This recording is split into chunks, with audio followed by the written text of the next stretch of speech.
How come I look as big as you? And broadcast because I'm further back. You're closer. So we should be live, but it takes about 10 seconds to pop up. There we go. So we should be live, but it takes about 10. Okay. Hey guys, happy holiday weekend. For those of you who celebrate Thanksgiving or Native American Day or Happy Filipino Day or whatever you call it. I was just told by a Filipino student that in the Philippines, they've chosen to recognize Thanksgiving Day as a national holiday. I think a national holiday to signify their friendship with us. And so I thought that was pretty cool. So happy Thanksgiving to everyone. Or even if not, happy weekend. Hello, aqua balls and all these tarantulas. So you might notice that I have my other half here on the live today, maybe my better half. But I decided to have him join because we are going to interview a couple today. And so that is a reptile company out of Canada who should be joining us in just a moment. You need to let them know we're live on Facebook. Who are, sorry guys, this cough is just hanging on. I just get these little coughing fits still once in a while. So we're just letting them know that we're live right now. They're KB Reptiles out of Canada. First time we've discussed with somebody in a different country, isn't it? We've had John 3800 and we've had Mark Mandic, so they're our third Canadians. Yep, but this is the first pair of people that were. Yes, our first couple. We were going to interview, what's the guy that has the podcast? They do corn snakes and stuff. I have no idea who you're talking about. He and his girlfriend, yeah. Oh. We visited with them, but she was sick when we did that live. So yeah. They are technically our first couple, even though they're the second couple that we planned to interview. Port City Pythons, that's yes, what it was. That's who it is. They're amazing people. Yeah, she's a really cute little teacher, which now we're all Facebook friends and stuff. Thank you for joining us, Zen Orc. Oh, Aquaballs, I know has a channel. What about you? Anybody who's on the comment feed, let us know if you have a channel so the other people in the chat and then later on people who are watching can check you out. If you lock the front door. We're having a war between our two mastiffs right now, and it's not very cute. So we're having to keep them totally separated. So if you love giant dogs, then you probably know what we're talking about. They don't always get along. So let's see. We've been seeing KB Reptiles do a lot of videos, a lot of traveling. We have a lot of friends in common. And so I just thought, hey, you know, why don't we have them on? They seem like really cool people. And yeah, we're excited to have them today. Earl and Ren from Lone Star Reptiles. They came highly recommended from them. I guess they got to meet in Tinley, and Earl was really impressed with them and just their energy. They seem to be really good people. So this is our newest baby. If you haven't seen him in anything yet, he was we adopted him out of Dallas. He needed a place to live. He's almost 3. He'll be 3 in February, and he's a good little boy, aren't you? Yes. So what we got going right now is we're up till 10 or 11 o'clock last night messing around with getting everything paired up and starting to cool down the colubrids. We do that Thanksgiving weekend. So we're not even halfway through so far. Just looking at everybody and making sure everybody's okay. And we put jungle carpet pythons together. We're supposed to have 2.2, and it was almost a bloodbath. We put a younger pair together and looked in there, and they were just wrestling like crazy. They were combating. We have 2 boys. We have 3 boys and 1 girl.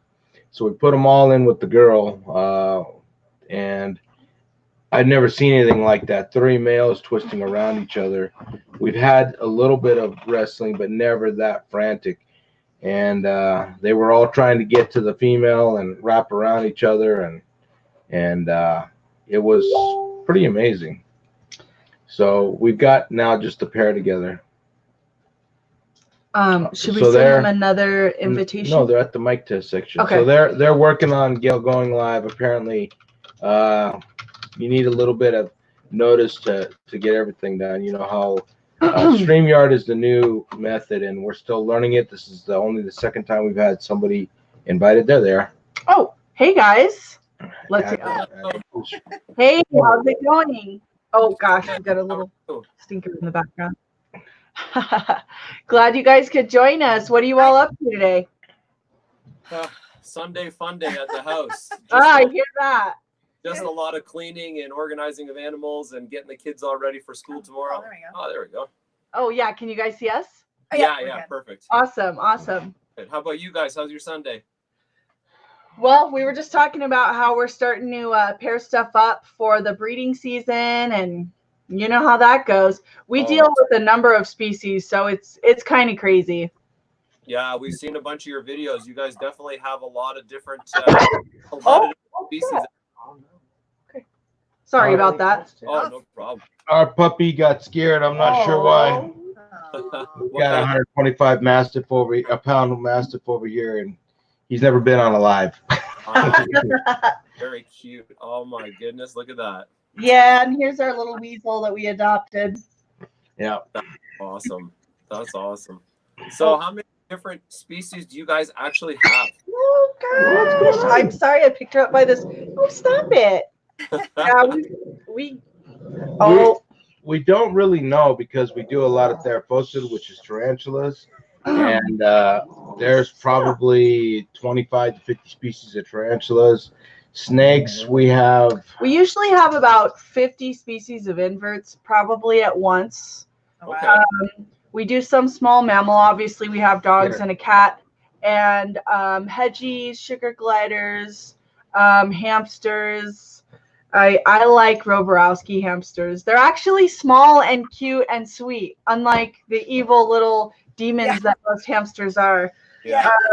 Mini horses, mini pigs, micro pigs. Oh. And then, gosh, as far as reptiles and amphibians, we do a lot of colubrids, several species of pythons, and boids. We've got 3 or 4 species of boids. Nice. And what else do we have? We've got a few venomous, but we're pretty much down on those. We got some prairie rattlesnakes right now. We're getting ready to cool. Used to do western diamondbacks, but I got bit last year outside, and we did getting life flighted once was enough. Yeah, that was good enough. Yeah, I get that for sure. Wow, that's crazy. We used to be probably heavier into venomous than non-venomous, but the laws in New Mexico don't really permit for that in the private sector very easily, and so now we just keep mainly pythons and boids and colubrids. Yeah, mostly. And then we do frogs and turtles and tortoises and geckos and monitors and everywhere. Now you're breeding all of those things, or just yes. Mm-hmm. Yeah. Wow. Anything. That's a lot. Yeah, anything that we name, we have pairs, trios, or large groups. Yeah. And then we've got singles of some stuff that we're trying to pair up, just looking for the right animal. A few things, yeah. Wow, that's awesome. That's amazing. I saw your Sulcata video not too long ago. It's something that we're very interested in. Oh. Yeah, we love sulcatas. Not to breed or anything. No, just to have one. Yeah, they're awesome animals. If you've got a little bit of space and are willing to do a super long-term commitment, like grandkids will inherit, then they're an amazing animal. They're relatively easy to care for. Obviously, the biggest difficulty is having room for them when they get big. Yeah. So you need to have some kind of a major, and they are bulldozers. I mean, they will dig right through a door or a wall. Yeah. Oh, jeez. Yep. So how hard are cicadas to get in Canada? Well, they're not that hard Yeah. to get. They're just, we've noticed such a huge difference in like the price point is very different. Huge. They're Yeah. way more expensive to get here than we've seen at some of the US shows. But I Right. mean, they're horribly difficult to find. Yeah. If But- we could take some stuff from the US and bring it home, Oh, we you're would save set. a ton of money. Just shop at Tinley and ship it to yourself. No. That's, I think, probably one of the hardest things is when we go to these shows is not like, if we're going to get something and have it shipped, it has to be very much like worthwhile, because the Right. shipping is not cheap to have it sent here. But it's, oh man, especially when we went to the Pomona show in January. Oh gosh, I was like, And the other we thing need is, to get this. yeah, we wanted a rhino iguana was on a shopping list, Oh, but CITES won here in Canada, so We can't get it's them. impossible. so yeah, give us a quick breakdown of like the reptile laws and then kind of the feelings in the reptile community there. Oh, so, Yeah. that's an interesting question right now, especially because there's a bill looking to be passed that's trying to say for all of Ontario, so for the province of Ontario, that one person is going to decide which species and animals and such that all people can keep. Yeah, that are And- deemed dangerous. Yes. So they're And trying I'm to find. They have a The dan- herpetology degree. Yeah. Yeah, it's tough because It's- currently right now, the laws differ quite significantly from city to township. So, even where we are, keeping the ball pythons not an issue at all, but drive 20 minutes down the road, nothing in the python family at all are allowed. So it really depends. People ask us often, when we're selling them animals, we always tell them, check your bylaws, because it can be completely different from what it is. So it's all over the map right now. I mean, in one sense, having kind of a general umbrella law would be helpful in some ways, but leaving up to one person, I mean, there's so many biases and there's a lot of kind of gray area, I find. So I don't know. We're gonna Everybody we'll see has what happens. everybody has their favorite species of animals. So Mhm. if this one person has a bias to big snakes or certain tarantula Whatever, species yeah, or iguanas monitors or or whatever. whatever, I think it should be a committee, and I think they should work on permit type rules. But that's all in the works right now. There's a lot of us hobbyists and breeders and people in the industry trying to communicate with these people and let them know that there's a probably better way to approach it. Yeah. So right now, laws in Canada are They're up in the air very right tricky. now. Yeah. Wow. Yeah. Well, that's scary because that's your livelihood and it's your passion, and that's frightening. Well, And- we and- found. Go ahead. Sorry, go ahead. Well, I was we just gonna found out in. You go. I stopped talking. Go ahead. No, your turn. I was just going to say, you mentioned about the community here, and I was just going to say it kind of ties in with, these laws, is that it's really a growing community. And, even we just started hosting the reptile expos, the Canadian Reptile Expos in January of this year. And even just seeing the change, even locally in the community, it's growing quickly, and it's awesome to see people's interest.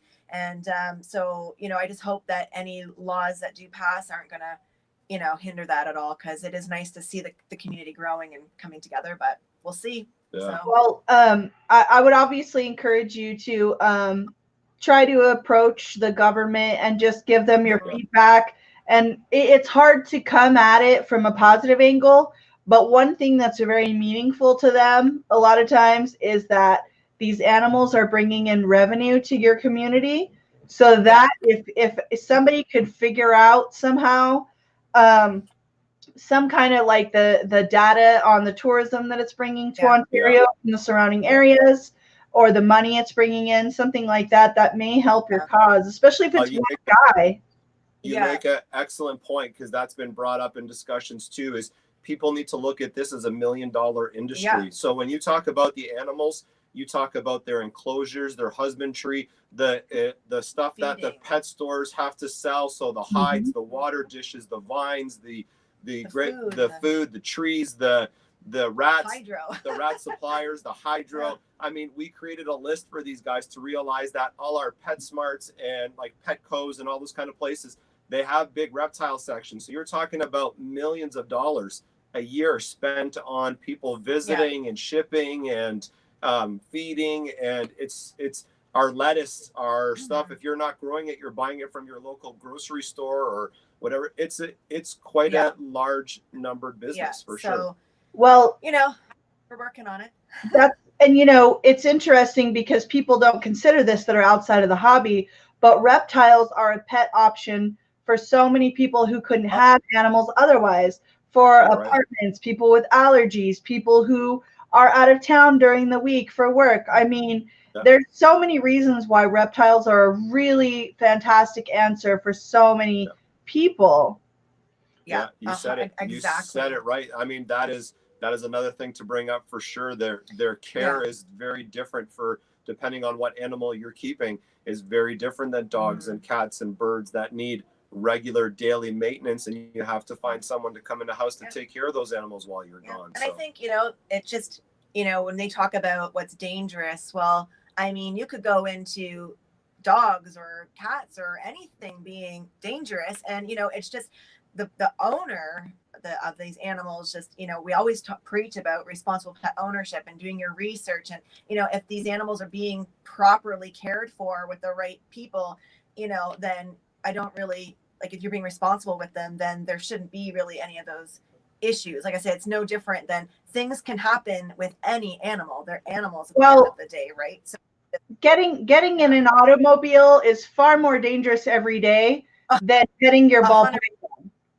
I mean, but that's because it's considered socially acceptable to get in a car and drive around.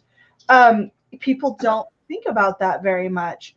And so as far as like environmental damage or dangers, domestic cats are way more dangerous to the environment. And as far as danger to people, dogs and horses kill and injure more people every year statistically than even venomous snakes. You're right. We just go ahead. No, you go ahead. We just had this conversation with we just had this conversation with somebody too about how, I mean, Carrie had a niece that was almost crushed in a fence by a dairy cow just doing her daily job. And I mean, it's things that can happen. And somebody made a good point when we're talking to our local MPs and government, talk about medically significant. So if any of if a ball python bites you, there's no medical need to go to anybody, but you get kicked in the chest, you're going to the hospital most likely to go get something checked out, broken ribs, something punctured, something's not right. I mean, there's a lot of ways to look at this for sure. So yeah, absolutely. I wanted to give a quick shout out to some people who are on the chat. Zen Orc is on, TJ's Exotic, Ian Outdoors Recovery from Scotland, Callie Joe jumped on, Michael, Derek, Anthony, is it Bryson? Apparently is a fan of New Mexico. And then Nick Wills just jumped on. So, Andrew from DEA Exotic. So thank you guys who are in the chat. I love how you guys visit with each other. And like I said, if any of you that are on right now have a channel, make sure and list that.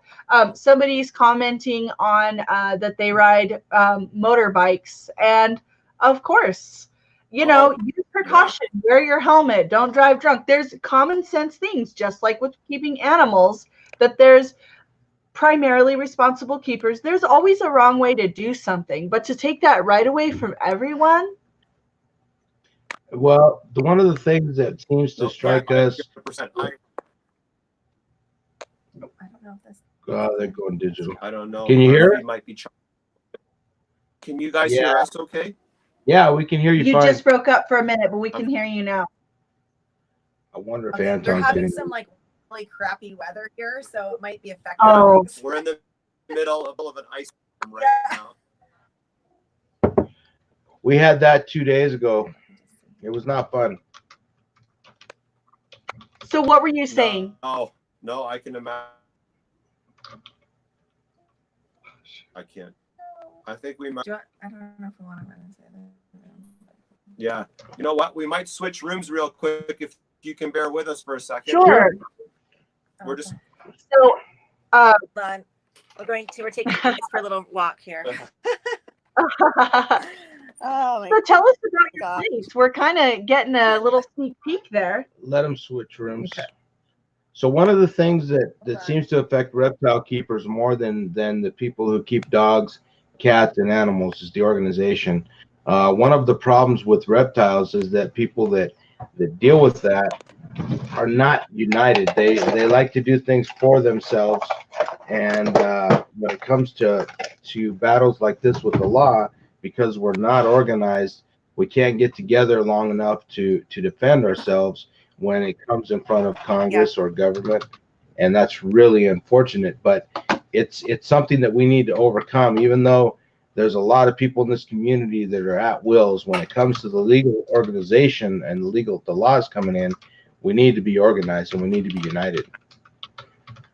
Oh, and not 100%, you know.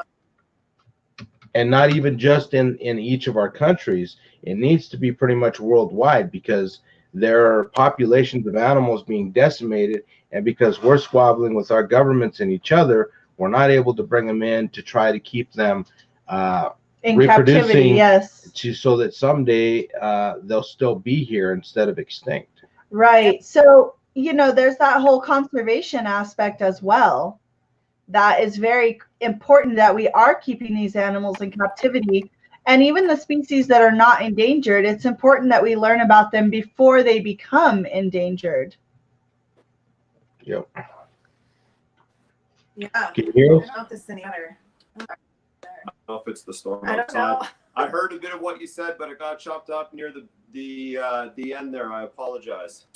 No problem. The big, Ice storm. yeah, it's this weather has always come down all the way down into New Mexico. We had a big storm too. The day before Thanksgiving, we were leaving town and we fought an ice storm all the way to Texas. So are you guys in New Mexico then? We are. Roswell, New Mexico, the southeast corner, so right next to Texas. So do you guys normally have any bad weather? Is that just a fluke? Last about 3 years ago, we had 24 inches of snow drop on us in 24 hours. It was miserable. We usually get maybe wow. 3 little flurries a year. Sometimes it sticks, sometimes it doesn't. We do get below freezing here pretty much, maybe like 25 nights out of the month, maybe November through January, and then our spring kind of starts in February or March. Oh, let's move. Yeah. Let's move. Let's all go to Do you, like a lot of your animals, have outdoor runs and outdoor pens and stuff? Do they have to come in during those times then, or? Yeah, We I would do. imagine so. We've got a monitor that spends all summer outside. He's in here in a 4x8 cage and is absolutely miserable because his cage outside is 8x8. So. And he likes to climb and try and catch the birds, and he has a big pool out there, and he has a big like cinder block hide that he goes. He's got a tree that he climbs, and so being in here just it's really lame. He hates it. Yeah. I know our tortoise, like we have just a redfoot, but we keep her outside for the majority of the summer too. So we actually just tortoise proofed our whole reptile room so she can just sort of like roam, because I feel so bad when, you know, all summer she's got all this space, and then the winter comes, we got to, you know, cram her into I mean, it's still a big enclosure, but not that big. So now she's got the whole area, so she's loving life. Yeah. That's awesome. So So there we go. tell us a little bit about your place and how you guys got started. So do you want to start with that? I personally have been reptiles since I was a kid. Out of the two of us, it was actually me who had, like, you know, I had to do all this research on these animals because my mother, terrified of snakes, reptiles, you know, just typical, like, that's not a pet. Why would you want that? Like, blah, blah, blah. So my very first job ever was at a pet store. I was like 14, started working at a pet store, but prior to that, I had already had stuff like, I think I was around 11. I was finally allowed to keep a reptile as a pet, but it was like, again, I had to do a bunch of research and, you know, explain why this was a good animal, and continued on. And I've had, oh gosh, I've always had animals, but reptiles, especially like in my life. And then we are family. But when we met each other after our other spouse, our ex-spouses never were into animals. And I think it really poses a problem when you're with someone who's just not into animals. Anyways, we got together, and I mean, he's always been passionate about animals. We're at, we have it's called the African Lion Safari. It's a big game reserve here, actually, like 15 minutes from our house, and they keep all kinds of like everything. Yeah. But as for his first job, so it's just been an ongoing thing since childhood, really. And I guess about 5 years ago, we started. We had this big collection of different stuff, and we said, you know what, like why don't we try and, you know, share this passion with other people? And had to get a lot of information about insurances and stuff like that to start doing educational presentations locally, because that wasn't so easy to do, and we're still struggling on and off with that. Yeah, from there, it's just, you know, we met a lot of awesome people in the hobby that said, you know what, why don't you guys start YouTube? And we're like, what? Like, that's not us, but we're enjoying it. And we're, you know, we just travel around places and people's collections, and we really enjoy just, you know, getting to see other people's, the way they do it, and their animals. And like I say, we started hosting the Canadian Reptile Expos about a year ago, and it's been amazing as well. So it's just kind of snowballed into this awesome, I mean, it's still a hobby for us, but it's a little more than that at this point, but it's fantastic. It's been a whirlwind of 4 years for sure, but we love it. It's been fantastic. So So you guys you've been doing it for quite some time yourself, haven't you? Yeah, we've been in it since the early mid 90s, keeping a pretty decent collection of stuff. He was one of the tarantula pioneers. He did a lot of the first breedings of some exotic species. So he was my tarantula mentor. We did have a store. We did have a commercial store at one point. And, you know, it's so much hassle. People kind of treat it like a petting zoo, and that's awesome. And we love that educational aspect of it. But when you're, you know, kind of a small business owner and you're trying to work all day long and answer the phone and visit with people and clean cages and make sales and order things, it's a lot. And then we got a Petco, and of course, you know, we couldn't compete with them because we were just a single store. So the store closed shortly, within a year, I think. And so we moved everything back to our personal property.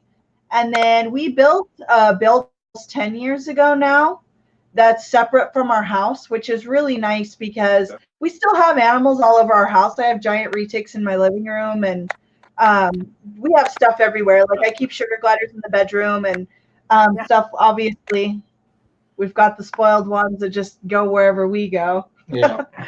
But it's really nice because we always have venomous.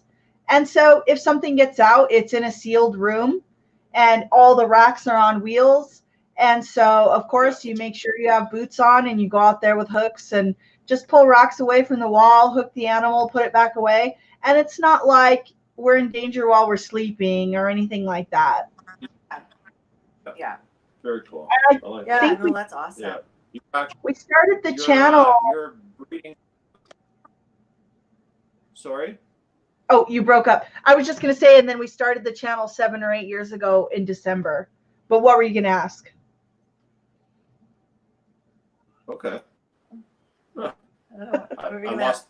No, sorry. I was going to ask tarantula. So we just got in the last years, and your tarantula breeding videos are probably the first ones I've ever seen done, and they fascinated me. It was one of the first times we watched some of your videos, and then Earl had you on, and Earl and Ren are dear friends of ours, and I saw you over there, and I was like, oh yeah, this is fun for sure. It's a small world. You find out when you really get into it. We've got a guy up there that we watch up in Canada called John 3800, and she's got to interview him once or twice. Seems like a really nice guy, very knowledgeable about spiders, also a teacher. So so in the 90s, everything, well, first of all, of course, there was no internet, there were no websites. The exotic animal world was totally different, which I'm sure you know that. But one thing that was really slow to change, even after we started getting technology, started networking people, is that in the reptile and the invert world, people were very secretive. If they knew some little thing to do or some way to do something, you kept that to yourself. That was not, and it was every man for himself. Even your friends, you did not tell them. And he is funny because, you know, he would he has one mentor that he would say, hey Bill, I saw that you bred, you know, whatever, Dermatopelma cyanopubescens was a big one. He remembers it exactly. What did you do? What's it? Oh, I don't really know, you know. And he told me for years, I don't know why Bill wouldn't share his secrets with me. So we're talking to him. We went and stayed with him this summer, and he says, I've got to ask you, Bill, why wouldn't you share your secrets with me? He said, I didn't have any secrets. I didn't know what I was doing. That's why I said I don't know, because I didn't know. Sometimes they would eat each other. Sometimes they would breed. So that's I think now with obviously technology the way it is, all of those trade secrets or things that people kept have changed quite a bit. But yeah, I can imagine how different it would have been in the 90s for sure to even be able to share that knowledge. Right. Like, how do you share it besides old photos that you used to have to like shake and send in the Polaroids? Like, now it's great. And you know, even I was keeping, you know, VCs several years ago, like 20 years ago. Yeah, I didn't really know where to go, and no one knew. You could go to a pet store, but I mean, sometimes they'd have these animals, but they wouldn't have an idea of like really what to do them, right? Like all the information back was horrible and wrong. But you know, it's so awesome to be able to do stuff like this now, where we go to people who are, you know, so experienced in their particular, you know, species or multitude of animals, and it's just it's great to see the community now. Is like, you know, you start off and you think it's just a good handful of people, and now you go to people all over the world, which is fantastic. Right. So so when we started our shows, we don't go to a lot of shows because we have such a massive collection and we're in such a rural area. It's hard to leave home. So we don't travel a lot, but we'd like to go to more shows, but honestly, it's so hard to get away. It really is. It's hard to even get away for a day or two. So like to go to Chicago, we do plan to go in 2020. It's going to be scary because we always are kind of counting on a few other people. And we know that even at best, you know, if we're not here, I mean, animals even die when we're home on occasion. Things just happen. Yeah. You never know. And so when you just there, we look at almost everything every day, and there's just little things that you notice when they're your animals and you know them so well. And you know, there's the other people that come in here may or may not be as familiar. Well, of course they're not. And so it's very difficult to get away. But there's Bonnie she does the Texas Reptile Expos. She's one of our sponsors. She asked for us to go down. Is it next weekend or the weekend after? So what we'll do is it's about in 2 weeks. It's about 9 hours from here. So what we'll do is we'll get off work on Friday, drive up there all night, set up the table, do the show. It's 2 days, and try to get some sleep Saturday night. Although everybody wants to hang out. Yeah, we always hang out, because I mean we only get to see those people a couple times a year at best. And then Sunday night we'll drive home and go to work on Monday. yeah, we travel all night, and then I pray that we get home in time for me to take a shower. But we try to go Yeah. as much as we can. So what about you guys? It looks like you're hitting a lot of shows this year. Yeah. Oh, I wonder if that's What's yeah.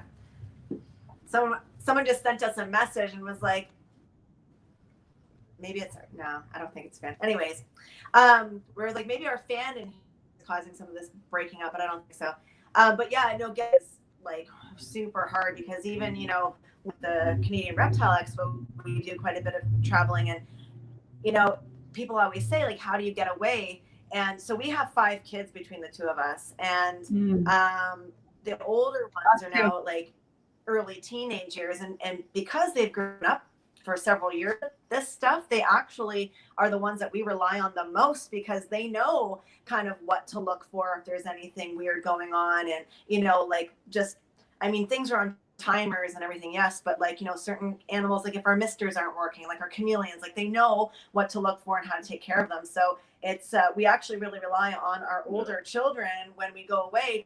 Everything is in order because same thing, like it's not just the reptiles. We have chinchillas, sugar gliders, hedgehogs, birds, have 5 parrots. So it's like, you know, and they are, I mean, that's daily sleep. You know, if it was just the ball pythons, no problem, but it's everything else, right? So we're fortunate that they can come in and we actually, you know, they know, like I say, what to look for if there's anything off. But it's stressful, you know, when you leave your collection, and it's, even if it's for like overnight, you're thinking, oh my gosh, like, you know, hope everything's okay. But we don't pay them. No, we don't pay them. No. No, we feed them. That's good enough. Hey, room and board. You pay them. Exactly. They live there for free, right? Board's important. Yeah. So how do you guys feel about Sure. Yeah. how do you guys feel about being a couple in the YouTube community? Do you think that helped you, hurt you? What do you think it does as far as being able to reach out a little further? So that is interesting because I think there's pros and cons, of course, to doing anything. And you know, I think one of the cons I'll start with is that people, I shouldn't say always, but it often gets brought up that if I brought a camera to any of the shows that we go to or anything, do I get more privileges because you're going to be on YouTube? Or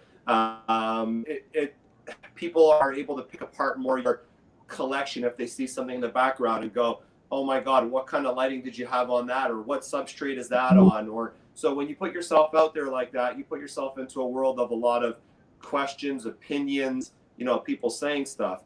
The opposite and the positive is you're putting yourself out there for everybody to see and comment and like and appreciate and ask questions. We get a ton of Instagram, Facebook, YouTube questions of people going, I saw what you did with so-and-so, or I saw something in your collection. I really like, how did you go about it? How did you get interested in this? Who do I reach out to? So even stuff that we may not have or be involved with very heavily, people will ask us, you know, how do I reach out to that person? Or what was the name of that person again? And can you get us in contact with them? So there's a lot of, I think too, you know, when we talk about the community growing, I think YouTube is beneficial in the sense that people who maybe don't know or didn't realize that this community is so people keeping these animals, I think, you know, it just gives that much more exposure, which is awesome. Yeah. So I think the pros outweigh the cons for sure. Absolutely. But we try to stay neutral with, and you know, I don't try to get involved in, because it can be dramatic like anything else, of course. So we just try and handle that side of stuff. But I mean, we're very neutral unless it's something that we're very like passionate about or saw something, and we'll try not to make it so public. But if we're to like DM somebody and just say, hey, you know what, we saw something, maybe keep this in mind, or we get the same thing sometimes, and we appreciate that, as opposed to throwing it out for everybody to just, you know, go in. As an example, we really are trying to of the hobby industry, you know, whatever the people are in it for. A lot of people ask us, how do you guys or so much and show off other people's collections? And I'm like, I think that's one of the funnest things that we get to do, is to go visit somebody small, somebody big, go check out how they keep their bylaws in their city or country and see stuff that we might not be able to see. For us, I think it's one of the most fascinating things about how we do our YouTube stuff. It's awesome. I mean, we were just we were at New England Reptile District last weekend, and like we'll go there and just see like everything, and it, you know, like just how people keep things, or like enclosure setups, and just the history of the hobby when you're dealing, you know, talking to someone like Kevin McCurley, just listening to, like, you know, started all sort of thing. Like, it's just, I mean, that for us, I mean, yes, we, you know, like showing our animals, and we're passionate about our breeding projects with the ball pythons and everything, but to get out there and just kind of expose the hobby through other people is really what we're loving. I think probably the most of it all. So, Well, Kevin McCurley has been a tough nut to crack for us. We've been trying to get him to do something with us, and he does not want anything to do with us. He won't message us back, nothing. And I found it fascinating telling you about his history. I never knew that when he was a kid, his brothers beat him up, so he went out in the woods, and you know, that's where he spent time with animals and started learning about them. That's pretty cool. You know, we all have stories. And like I think that.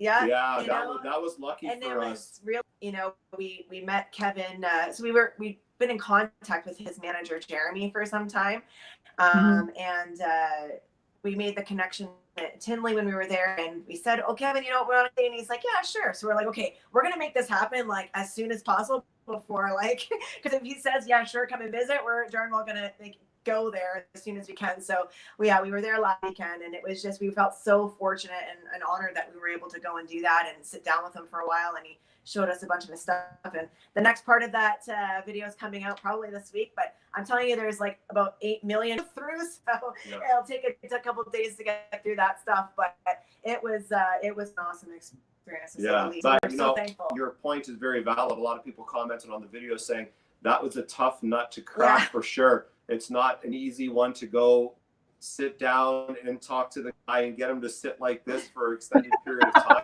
So awesome. But it also touches on your venomous stuff you guys were talking about before, because that was the first like encounters we got to see with venomous stuff up close. We were just it was really an awesome experience. So we were so thankful to the Kevin and the crew there for letting us come and invade the place with.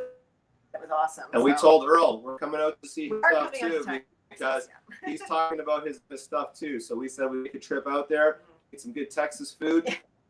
I need to see some more venomous stuff. Yeah, so we're definitely heading out to Texas. It's on the list. Well, any chance you guys will be at the February NARBC? That we're working on that. I think we'll have to for sure. That's one. Yeah, if we can make it happen, then we will for sure. There's a few things to sort out, but our biggest thing it falls on with our tile weekends here is the toughest thing. So we were going to try to go to, what was it? September. September Arlington show. But it fell on the same weekend as our biggest Canadian Reptile Expo here, the CRBE. So it's one of those things that we couldn't make work. The dates are always just depending on what our expos work out to the NRBC ones. But hopefully, because I know we were thinking, Earl asked us last February about going, and it just we had been to Pomona, and then there was a show that weekend, so it just didn't happen. Hopefully, fingers crossed, 2020 February. So that would be awesome. We're trying to make the February show in Arlington next year too. A lot of things up in the air right now, but hopefully it'll happen. That'd be awesome if we can all meet up. I think that'd be that'd be amazing. That'd be so fun. So you wanted to talk a little dirt about Canadians? Yeah, we can give you some. Sure. Well, we heard a rumor, and we don't know this for sure, but we heard that a lot of the Canadian YouTubers actually came down because they were upset at a fellow breeder up north. Had you heard anything of that? I think they went to the Tinley show, because the Tinley show happens right around the same time as one of the big Canadian shows, right? This last fall? It was So the we were talking about this September. Everyone Yeah. came. Was it? Yeah, it might have been September. So- Yeah. Or no, October. Yeah, it was the September. Oh, yeah. Yeah, it was. Yeah. I mean, I know that there was a lot of people, and then I know like one of so Miguel's friend Matt Byram was going to Arlington, so a few of them just decided that they were going to go there and check out the Arlington show this year because a lot of them came to the CRBE last year. So I think that was kind of just it. They just. I think it's a schedule conflict Yeah. for sure the most. So we're trying to make sure that we're always looking at the weekends now far in advance. And we have some good relationships with people at the NARBC. So we've already asked for their 2020 schedule so that we can coordinate it with ours, and hopefully none of the expos cross over so that because part of our thing with the expo is we try to get as many of the American people as we can to come out and visit us, because I think our hobby grows with getting to meet you guys. I think it's great when, you know, we have the ability, and that's how we got started, to be totally honest. It wasn't because so much of the Canadian hobby at the time, it was never getting to speak with a lot of the big American breeders out there and realizing maybe this is something we want to do, and then came back home and did some research on our own hobby and said, wow, we have a lot of amazing people here too. And we do. There's so many amazing breeders here, even like relatively local to us. Mark Mandick, Marcus James, Pythons, Will Moreau's Royal Canadian Reptiles. They're, you know, just a couple hours from us. Billy and Mutation Creation. They're all really local. And I mean, Billy obviously has his YouTube channel and is quite successful there. But a lot of the other big breeders don't necessarily get out there in social media as much. I know we're starting to more. So we weren't even really here for sure, and we're trying that a little step by step. But it wasn't. There's not like that much exposure you find like in the US. You know, when you go on YouTube, it's like mostly all like American breeders and hobbyists on there, and so we're like, oh wow, like there's a huge opportunity here to kind of show our local breeders. And I mean, like I said, there's amazing people doing all kinds of stuff here to kind of build that community a little bit here, you know, and kind of adopt a lot of what's going on in the US, because you know, it seems to be, we're always fascinated when we go to like Tinley or whatever. It's just different, like the auctions and everything. It just kind of brings people together. So Definitely. We're trying. Yeah. So do you guys have a US ARC in Canada, or does US ARC help you up there?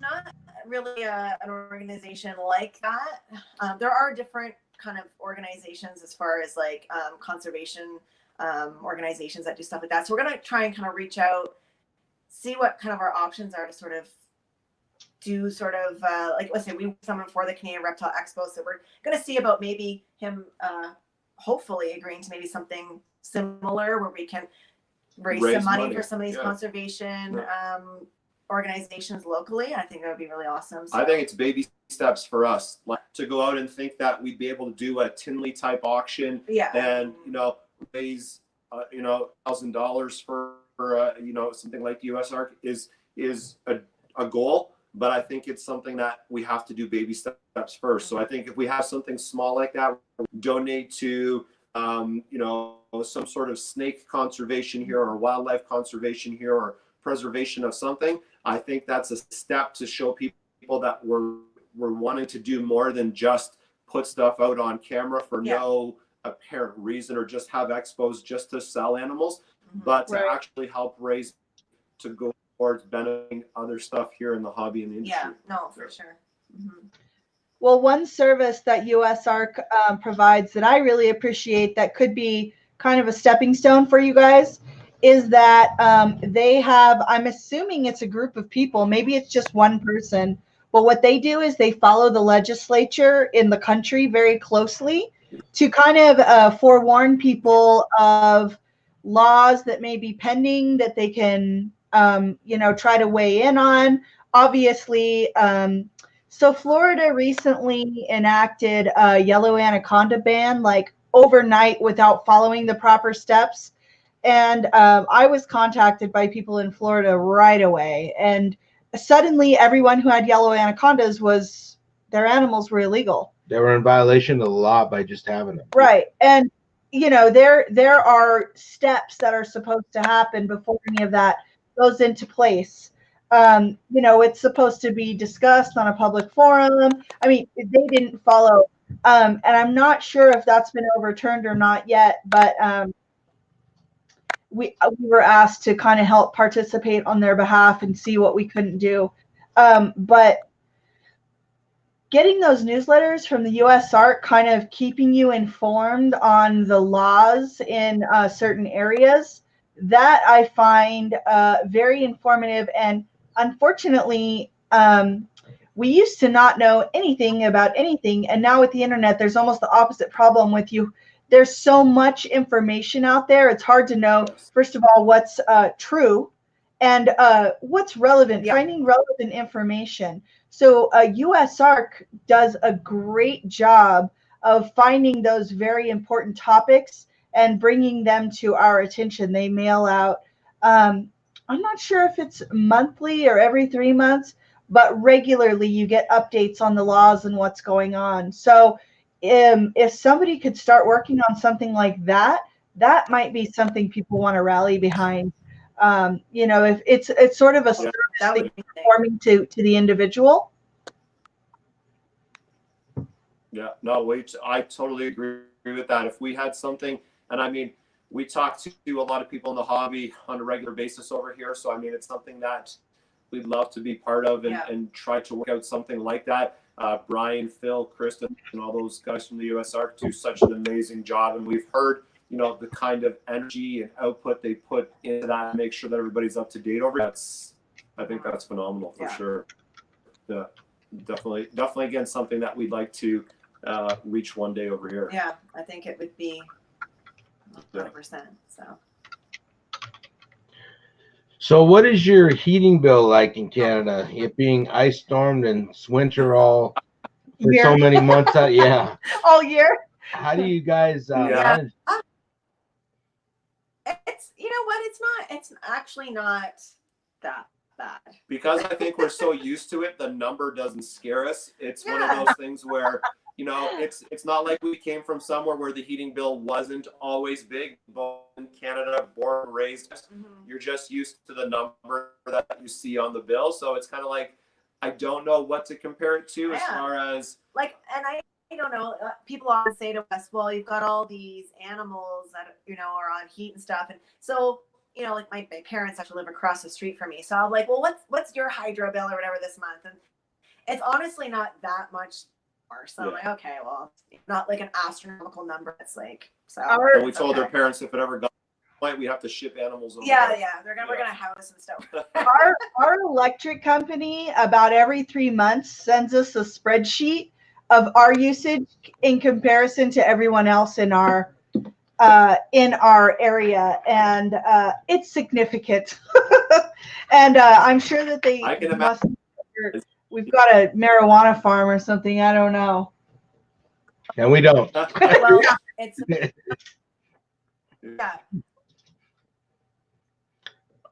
so we finished around too long, and we had our next neighbor who's an electrician, and he's putting in like all these extra outlets and stuff, right? And he's like, if you ever move, what you guys do here, it looks like a grow up for sure. It isn't. We're growing animals. That's it. I swear. It's fun. Yeah, it's crazy. Living up north, when you're looking at an animal, is that one of the factors you look at? Is how is that animal going to be able to do under our care, because it is so cold there? Okay, so I missed part of it. I missed the first part of it. So I know, being up north, how the animals do inside. When you're looking to get a new animal, do you factor in how your care is going to be for them, because they have to be kept inside and because of how cold it is? Yeah, and I find like one of the biggest challenges isn't necessarily heat, but the keeping some of the humidity levels up, enclosures, especially because like in the winter, the furnace is running all the time, the air gets kind of dry. So I think that's something we really have to, well, not we think, we definitely do keep that into consideration with certain species. It's just, are we able to, we have to really make sure that our enclosures are like perfect. Otherwise, the humidity issue stuff can be a problem. I find for us, that's probably the biggest challenge is the humidity, because it does get quite dry. Yeah. And shipping of animals. Shipping is challenging. So shipping is challenging, but and Boston company, it's Reptile Express here, and Sam, who runs the company, is just awesome because he keeps track of all the weather, and he simply won't ship if their forecast isn't looking good where we are, where we're shipping to within Canada. So he's amazing that way for getting animals out safely, because that is a thing of them, obviously. And I mean, we're only looking at, I should say, not only, we're looking at really months from what now till March. November till March is typically our toughest months to do all that kind of stuff, whether it's picking up an animal in expo and getting it home and getting it acclimated quick. So I mean, before we have any kind of animal, we make sure setup is ready, done, running, which you should do anyways, but everybody should do it anyway, but especially for us, if we bought an animal in January and trying to bring it 2 hours from expo home, we want to make sure that we're prepared. So boxes with heat tape and everything in it, or heat packs and everything, just to make sure once we get it home, put it in an already enclosure so that everything's running up and good. We just take as many precautions as we can to make sure everything's ready for our animals in the colder months. Yeah, but I mean, like I said, other than that, I mean, like I said, species and keeping the humidity where it needs to be is probably the biggest thing. But overall, I mean, it's all good. Obviously, outdoors for very long, but it's fine. It's just, we have about 6 weeks of summer, so those 6 weeks are great. So you talked about doing true chameleons and iguanids. What kind of lighting systems are you using for the full spectrum up there? The lighting? For ultraviolet. Yeah, I'm sorry. I don't know. Our internet isn't accurate either. But ultraviolet lighting. It could be like a. Yeah. So the lighting is, for us, is, again, it's all a matter of making sure we have all our bulbs and everything. Outside lighting, we try to make sure that we get the answer. We like to, unfortunately, both of our day jobs, and we do a lot of work the week on our day jobs. The kids help us out again with making sure animals get out there during the nice sunny days, warm temperatures. They're outside getting light. Inside here, we make sure we get all the proper UV bulbs and everything set up for all the right animals that, of course, need it. Basically for everything. And even in our snake room over here, reptile room, we try to make sure that we have a ton of V going, even for the tortoise that's roaming around here on the floor. Try to make sure that we have UV in multiple areas to that's getting as much light as possible. So what kind of UV are you using? When I started, we were Vitalite was the only full spectrum light out there, and now it's gone crazy. And I don't know if any of the LEDs actually put out UVB. What kind of lights do you buy for ultraviolet? Yeah. So we haven't gone with the LED route yet, but we're just honestly mostly just the standard. Well, it depends on the enclosure. I'm looking around seeing what we have here, but So were you saying that people are saying that the LED lights now give off the UV? Is that what you're saying? Well, we went to an aquarium place one time here a year ago in Albuquerque, which is 3 hours away from us, and they said that they were using LEDs to take care of the corals, and those corals need pretty heavy duty lighting. So I just made the assumption get an LED that has UVB also. But we've got some LEDs that are supposed to be full spectrum, but we use them for the plants, not the animals. We also use them to film the animals because animals, tarantulas especially, look totally different in full spectrum light. An animal that looks brown in fluorescent light looks blue or purple in full spectrum light. I'm sure you know that. Yeah. Yeah.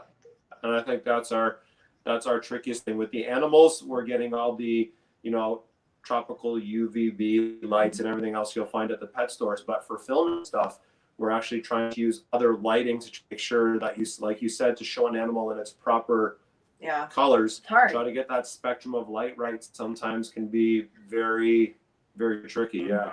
It is. So how do you guys, okay, you started this YouTube channel, it's both of you. It looks like in most cases, one of you is behind the camera, one of you is in front of the camera. So how do you split that up versus the editing and all that? How do you guys do that? So why is Barrows in front of the camera mostly more than me? No, I'm asking, how do you guys decide that? It's like when we started this, we decided to put her in front, which the start of our channel was not very easy because there was a guy that was doing tarantulas. His name was Tarantula 7600, and he looks like me. He's a big dude. Now he's a bodybuilder, but he wasn't very friendly. So you piss him off, he's gonna tell you on camera, which is me. And she has more of a passive personality. She lets things go over the top of her. Usually. So I said, let's start this channel. And she said, I can give you 100 reasons why we shouldn't, and maybe 3 why we should. And so we started with her in front of the camera, and we basically decided that I would be behind the camera 99 or 100% of the time in the beginning, because I wanted it to, as much as I want to say I was trying to get the channel built, I wanted to indicate that she might have been single. Not say she was, but just indicate. So you guys go back and forth. How do you decide that? So I get that for sure. That's we have it a little bit different over here. So I've been in sales all my life. So since I left my safari job, I jumped into sales right away, and I've been doing that.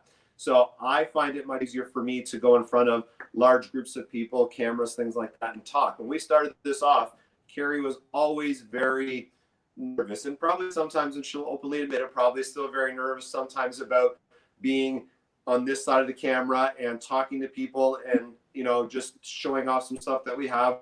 So the other tab is when I hold the camera, it's very shaky. Yeah, he's not allowed. He's not allowed to thumb in the way. You'll see fingers and stuff that I'm just.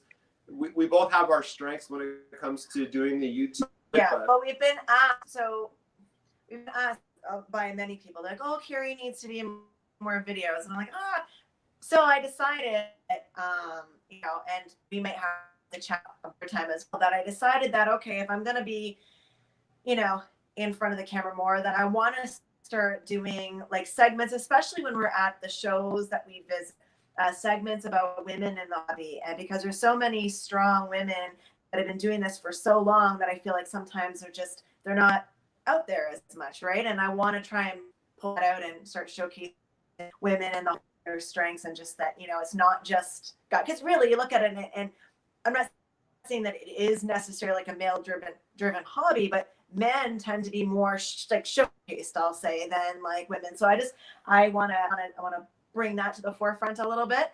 But yeah, that's going to involve me actually being on. But you got to get your fingers out of the way, then maybe. I'm learning. I'll be editing, because I do the editing and everything. He doesn't do any of that. And I'll have my earbuds in, like editing a video, and I'll be like, I'm like, that's not the camera anymore. I'm like, it's the animal we're looking at isn't even in focus. Like, what are you doing? So I get so angry at her. So anyways, yeah, gotta learn. Like I said, we both have our strengths and weaknesses when it comes to the channel, but yeah, we really enjoy doing it as a team. Yeah. The biggest thing for us when we started this off, and that's where the KB comes from, obviously, and how people say it was very simplistic. We were trying to think of a name that was going to work, and we had no idea when we came up with the name that we would, be doing today with it. So we may have changed it slightly at the time. Maybe a little bit more original, but whatever. KB just came out because it's Carrie and Barrows, and it was one where we're always going to be I don't want to be more in the forefront than her, and vice versa. It was one of those things where now people, when they see us, they don't even say carrier barrels. Yeah, they just say KB. Oh, there's KB, or there's K, or there's B, and you know, it's become, and that, I think, for the best things about it is we've become an entity to do travel together, you know, and people ask us. So we drove to Nerd from us, it's 9 hours plus. So people asked us, why are you not flying? Why would you guys drive that? And we have a grind in the car together, just talking, planning what we're going to do when we get there, you know, taking turns. One of us is sleeping, one of us is driving, the other one's taking obnoxious photos of snoring face stuff. And we just have we have fun with it. We really enjoy the time we get to do this together. Yeah, so it's been a blast, and you know, looking forward to seeing where else it goes, right? So it's pretty awesome. Yeah, but I think I'll probably have to do more videos. That's kind of my goal for 2020. Maybe is get more. We'll see. Yeah. Do it. Well, obviously you're gorgeous, so that helps. I mean, you're pretty too, and beards are a thing right now. But come on, I mean, look at her; she's incredible. And you know what? And that's funny enough. The whole YouTube thing started. We tell everybody this story. You know, is when we first went to our first ever Tinley, we had no idea about ever trying YouTube. It was more just to see people and animals and stuff. And Brian had mentioned to us, Brian went in September and Tinley's in October. And we talked to Brian afterwards, and him and one of his associates there from R&B was, you guys should really make your way to Tinley. If you guys want to see some like amazing animals, what some of the US people do, come out and see it. So we decided, pack our bags, 8-hour drive. We're going to do the long to do. So we got to Tinley, and we were waiting in line to actually see Brian, and I heard a voice behind me, and it happened to be from Always Evolving Pythons. Who had like just started out essentially. Who had his channel was just growing, but I had been watching that guy since his second ever video he posted on YouTube, because I was a YouTube guy. I liked watching it, and I heard his voice, so I turned around and I said, "Oh my God, you're that Miguel dude from Always Evolving Pythons." And he's like, "Oh yeah, man, how's it going?" And I said, "Great." And he goes, "You sound weird though. Or you're not from here, are you?" And I'm like, "No, we're from Canada." And he's like, "Oh man, you came all the way from Canada." So we're like, "Yeah." So he goes, "Do you mind being on the video?" So we started talking, and when he put us on the first ever video, our first of it, I forgot our business name, our Instagram, our Facebook. Like, I stuttered through the whole thing. And then we walked away, and he said, "Let me see what I can do with it." So we found him about an hour later, and I said, "Dude, I got to ask you a favor. Can we do this over again?" He's like, "Yeah, you know what? It might be a good idea." So we did that podcast. He turned around and read the back of the shirt. I can remember and that point, he said, "I got to ask you guys. You guys are an attractive couple just starting off in the Canadian hobby. Why don't you guys jump on YouTube? Like, start a channel." So we exchanged information, numbers, stuff. We kept in touch, and he actually is probably one of the main reasons that we got involved in YouTube. And thankfully, to this day, as of this, we talk to him on a daily basis, and consider him to be one of the reasons why we are where we are today. Yeah, awesome. Your batteries. Cool. Well, that was really cool of him to do. Yeah. Yeah. Well, it was really neat. It was. That's awesome. We have decided. When we got into it, we didn't really know anybody in the YouTube stuff. Yeah, no, we didn't. And we tried to reach out to several people, one of which is one of the bigger Tarantula guys now. What's his name? Dark Den. Yeah. Oh. Guy's a communist out of the middle of nowhere. And he doesn't like us very well. And I thought he didn't like women, but he started doing videos with women. But the guy just jumped up hates me, apparently. out of nowhere and all of a sudden became huge. But we asked to do a collab with him. He said he's not interested. And then all of a sudden he's doing collabs with everybody else. So obviously he takes something personally, but the guy hasn't been in the tarantula hobby very long, a couple years. Yep. And I was kind of surprised people follow him, but that's what they want. So anyway, our brand, Deadly Tarantula Girl, I came up with that name through research, trying to find 3 keywords that people were looking for on YouTube. She hated it. She absolutely hated it. I still think it's pretty silly. So what we're trying to do now is, because it limits us away from the reptiles, you know, it just puts us as tarantulas. We're trying to move to DTG as our brand name. Yes. So Yeah. it's amazing. I saw that you got. Yeah.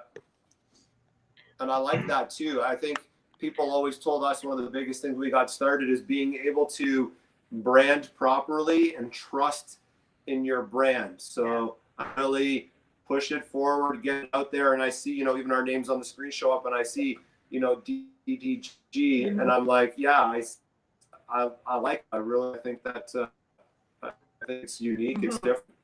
Cool. It's awesome.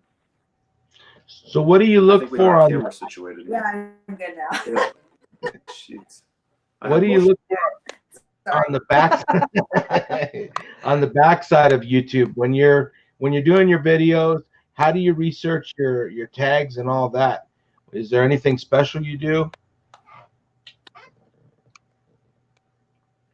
So what we try to do with the channel is really research where we want to go next. So home videos, we kind of know based on breeding and pairings and what animals we've just acquired or what animals we've moved, how those videos are going to go. But as an example, you know, when talking about going out to see someone like Brian or Ken, or coming to see some of our Canadian hobbyists, or going to some of these expos, we learned from Brian actually how to pre-plan your video before you just go. And we're not very good at it. When we went to go do, as an example, we went to Wisconsin on a road trip with Brian, and before even turning the camera, we walked the whole wildlife park, and then sat down at a desk, and he started writing down a list of what he wanted to do in what order to make the video flow.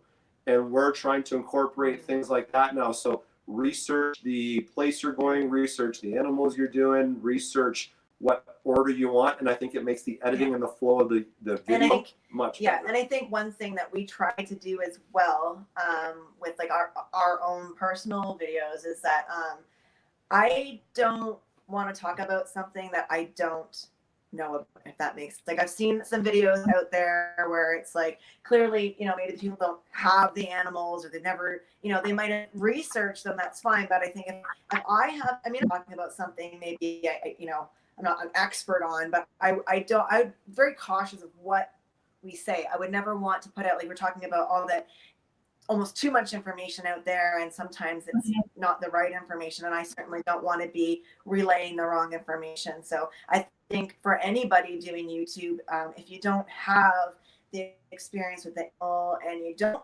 really truly know, like, don't just Google something and then put it on a YouTube channel, because, you know, it's not always the right info, right? I think going back to the YouTube and how it can be positive, we also want to make sure that we're putting out the right information. So just researching of our video, what we do, and I think that, yeah. And watching your videos, names of all the tarantulas. Yeah, I'm so proud with that. I'm blown away. I'm just waiting for, okay, cool. That's what I understand. I see blue legs. Yeah. I get the blue. I do not understand the scientific name. I know the scientific name, but I can't even say half of them. So I just like. I have a lot of respect. Isabel. Yeah, we go by our name. That's Isabel. That's Rosita. Yeah. So we don't really talk about our tarantula a whole lot on our videos, because, I mean, that is. So you're an arachnid. I love the arachnids. I never say the names of them. So when I watch your videos, I have total respect for how much you are able to say all the names that you say, get them all right, and really describe them in their glory. Like, you know, get everything. I love what you do. Yeah, it's awesome. Well, the reason that we do it that way with the tarantulas is because the tarantula hobby is very, very in its infancy when it comes to the United States compared to other countries. Germany is #1. Those guys know their stuff. England is really good. Now the Philippines are coming up. And when you're trying to talk to these people back in the 90s, you were sending letters out. You didn't want to say, well, my Honduran curly hair has this problem. What do I do with it? And you get a letter back. If you get a letter back saying, what's a Honduran curly hair? Never heard of it. Well, so there's several issues there. First of all, we have a lot of international viewers that don't even speak English. But the scientific names are the same no matter what language you're in. Also, the honest truth is we don't know a lot of the common names. We just don't know them. We can't remember them. And there's so many common names. In England, they're different than they are here. The ball python, even, it's the royal over there. What do you guys call them up there? Are they royals or ball pythons? Yeah. Ball python. Yeah. So that's why we stick. And I try to also mention the common name as well if I know it, or if I think I'll know it. I'll say, like, I think this is called the green bottle blue, you know, like the Chromatopelma cyanopubescens. But most of them, I can't remember the common names. And then different people call them different things. And we get criticized a lot for common names. It was actually the green, what's the green button? No, Postal-Area Metallica. She said it was a Goody Blue Sapphire Ornamental or something. People and John 3800, that's one of the few times he's commented on our videos and said, well, I think the common name is this, and I don't even know what it is. Well, different people call them different things. Somebody's saying they call ball pythons royal. Yeah. So but thank you. So you guys have tarantulas, but you're not doing many videos on them. You need to change that up. Yeah. So I think we're gonna once we got the room done. So this room was just done not too long ago. So our goal now in 2020 is going to be to to add in, besides the ball pythons, the snakes, the tarantulas, the monongas that we do, and make 2020 more about the whole collection, more about KB Reptiles than just the ball python. It should be a fun 2020 for us, and just maybe we get everything right that we're putting out there, and everything looks good. And yeah, we're excited for this upcoming year for sure. That's awesome. So I have go ahead. No, I saw that you got a pastel clown that you really like too. You guys are getting a little bit more into the ball python game. Yes, so that's a funny story. Did we already put out the clown video? Mm-hmm. Yeah. Okay, so I guess that's probably what he's talking about. So yeah, we've been keeping ball pythons for years and years. We decided to get into invest a little more financially about 8 years ago, and we're still like super duper behind in the ball python game because we've never focused just on them. But the clown gene is funny, which if you saw the video, I guess you heard the whole story about how we bought a bunch of hets and they got all mixed up with everybody else. And he was like, oh, that might be a het. Every ball python, that might be a het. That might be a het. I'm like, I don't know if we have any clown genes anymore. I mean, it was, a couple animals failed to thrive and we had sold a couple of animals. And so I was just like, I don't know if we have any clown genes. But yeah, we sort of reinvested again about 2 or 3 years ago, and we're growing that stuff up. And so, yeah. She's not a huge clown fan. I am. Or ball python fan. She likes the bigger snakes, and I like the colorful stuff. So ball pythons, there's a palette out there with over 3,500 different variations. That's pretty cool. So we've just decided to start refocusing back on them again. Mm-hmm. And we decided, this is from Earl from Lone Star Reptiles. He says you don't want to buy a 10 gene animal. You want to build that 10 gene animal, and he's right. You want your animals from the very start of your genetics to be the best animals you can get. So that's what we're doing.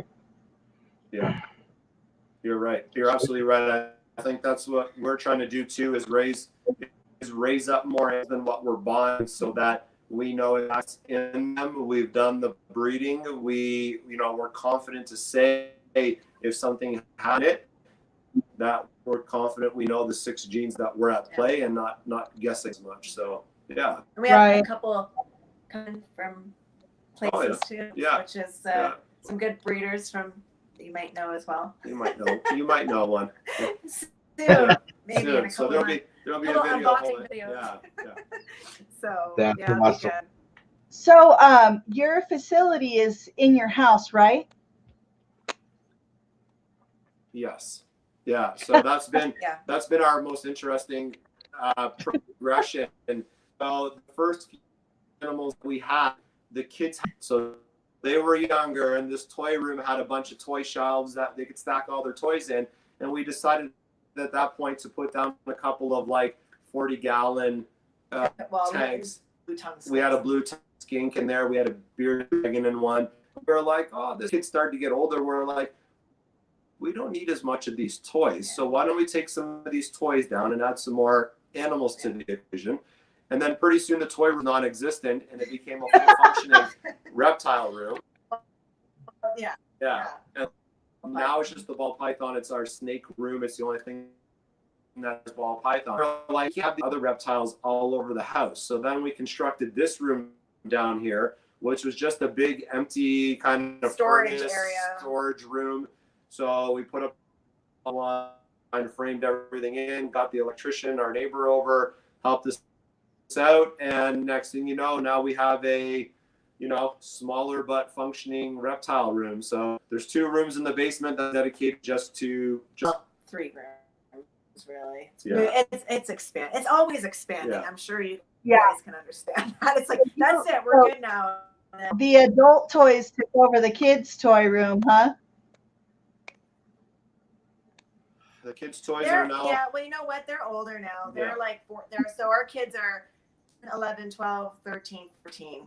So all they care about is like electronics. Yep. Which is unfortunate. And I shouldn't say that. They help us out a lot, actually. I shouldn't say we make them. We encourage them to help us out as much as we here as well. We make our kids work. I think it teaches them responsibility and just, when they can talk pythons almost as good as they can, or some of the animals to their friends. And friends will be like, "Oh, what's this?" and rhyme off, a whole about awesome, right? So that's important to us too. It's just educating the kids are the next generation of the hobby too. But for us to get out there, and we always part of educational purpose as well. We'll do stuff in the community, and so I think it's really awesome that our kids are involved. So. Plus, we need all the help we can to heal the animals that we have. So, trying to get everybody situated we do some educational birthday parties and stuff. So the kids help us handle those animals to make sure that it's good to take. So we have a set group of animals that we take to a lot of these functions, and the kids always help us with those to make sure they're just good to go from one set of hands to another. Yeah.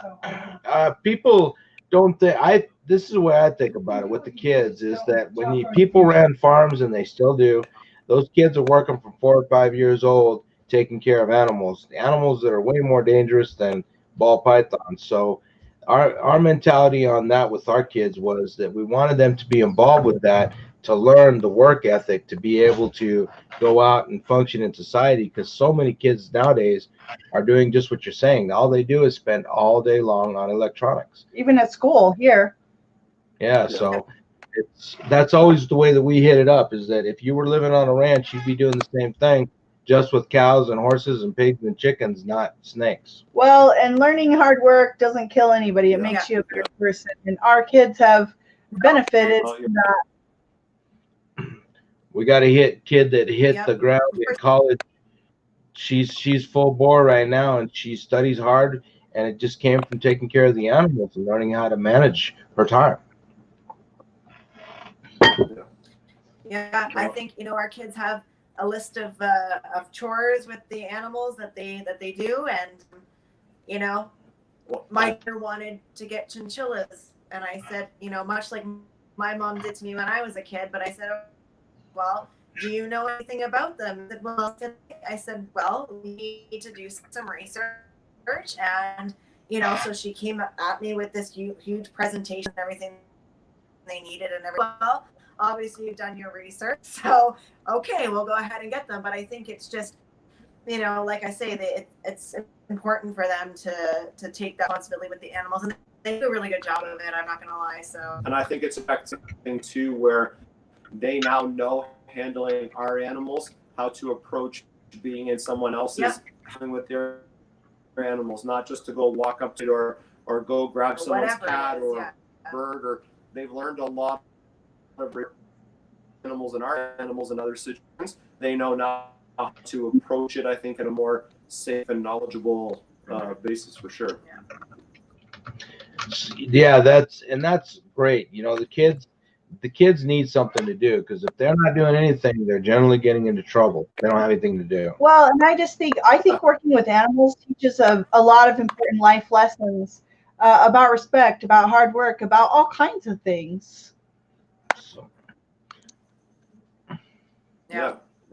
No, I think it's Yeah, I think it's super important. So I know we're pretty, I mean, not all are like, yes, let's go and help, but they do. But 5 are probably going to follow in our footsteps, which is awesome. So, you know, like I say, regardless of whether they want to, they still help out.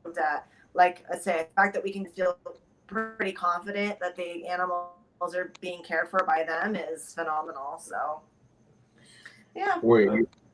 That does make it a lot easier on your mind when you have somebody there that you know is watching out for your animals. So you guys said you have parrots. Are you doing what kind of parrots do you keep, and what are you breeding? The birds, the parrots. You said you have parrots. So what do we keep and what do we... Are you breeding any of them? Yeah. Oh no, you just no. I just so you know, when people find out you keep animals, they're like, oh, you know, I've got this. Can you take it? Can you take it? So I have an African gray parrot who is like one of my children. I love her like so much. And then the rest of our birds have just been rescued. So I have a Senegal parrot. I have a couple conures, some cockatiels. Sorry, it hurt me to say. And probably bringing them across soon. I think that's my limit. Parrots won't let me more. They're awesome. It's funny how you find out a lot of times people who are into reptiles also have this thing with birds as well. And I don't know, I love them so much, but there's so much work, and you know, a lot of people end up do rescues or whatever because they don't have attention that these birds require. And you know, I have a schedule like where they are, and you know, it's not just like, oh yeah, there's an awesome gray bucks its ear off, and it's your ear off, and sounds like he's literally like a kid, right? So we try and incorporate that into education too. You can't, you know, if you're gonna get an animal, no matter what it is, you have to realize that just because it's a bird, it can't sit in a cage all day long, right? So but yeah, we don't have any breeding plans with any of that stuff. The only breeding stuff is the ball pythons. We have a couple like Chihuahua geckos we have going, and some Velarde geckos, and that'll probably be it for the breeding right now. Yeah. But we just like to have them, and like I say, getting out there and all stuff, which is awesome. So, well, that's really cool. So. Yeah, ball pythons. How many are you guys running? I haven't heard the numbers on any of your videos. How many ball pythons do you guys have? Sorry, I couldn't hear. How many ball pythons do you guys keep?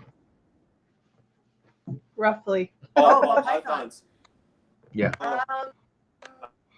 It's not a crazy for us. It's a good amount. We're upwards around the 200 just mark. Under 200. Yeah. Wow. Yeah. That's one quite time a few. we were a bit heavier, and then we decided this year to kind of scale down a little bit and focus on a couple of projects particular. So yeah, we're still trying to bring that down a little bit and focus more. Yeah, we kind of, you know, as a lot of breeders do, I think in the beginning you start off and you're like, oh, you just start kind of collecting, and then you don't necessarily have a plan, or at least we didn't. And all of a sudden we have well, like Barrow said, we've downsized, but we had a lot that just, you know, weren't really into our breeding plans, but now we definitely have a path we want to go down in a breeding plan.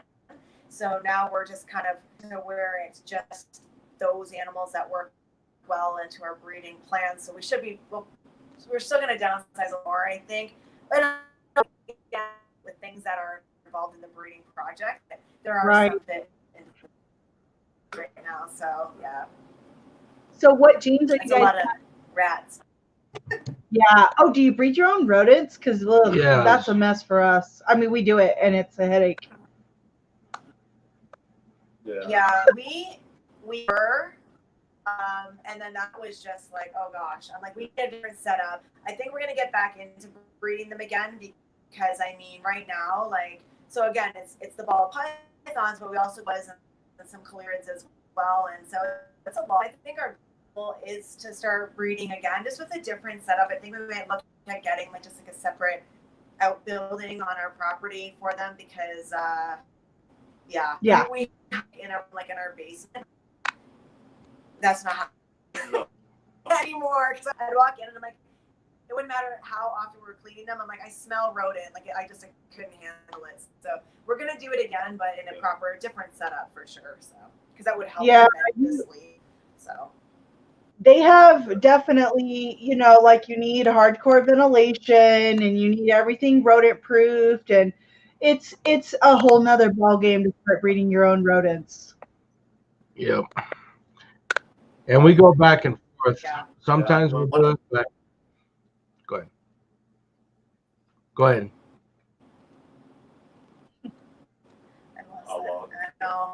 I think our connection looked outside the window and the weather is like horrendous right now. So we're like, I don't know if it's causing the static or not. All right. Well, let's wrap it up then. Let's try to do this again maybe next summer or hopefully at a show somewhere. Let's get together and sit down and talk and shoot some videos. And it's wonderful meeting you guys, knowing that there's another two-man.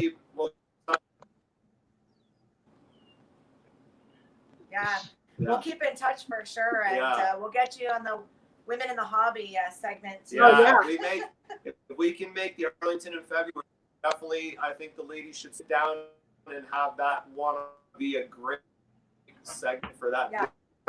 And I think we can see if we can all get together soon. That sounds awesome. Two things. One, we are actually looking to start something with women in the whole hobby. So we'll hit you up about that. And if you guys need any help with tarantulas, if you have any questions about how to set up the videos or what we're doing, we're an open book. So ask any questions that you want to about what we're doing with the tarantulas and why we do what we do. Yeah. Yeah.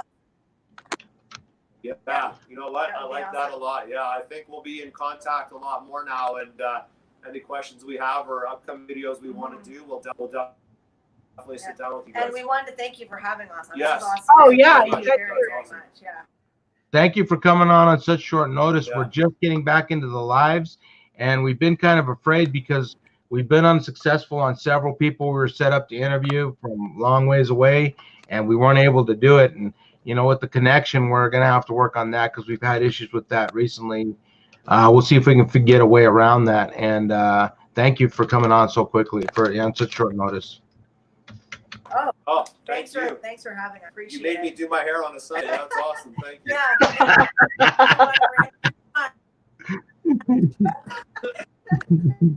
Yeah. All right, guys. Thank you. Have a great day. And thank you, everybody that showed up today. Bye. Bye. There you go.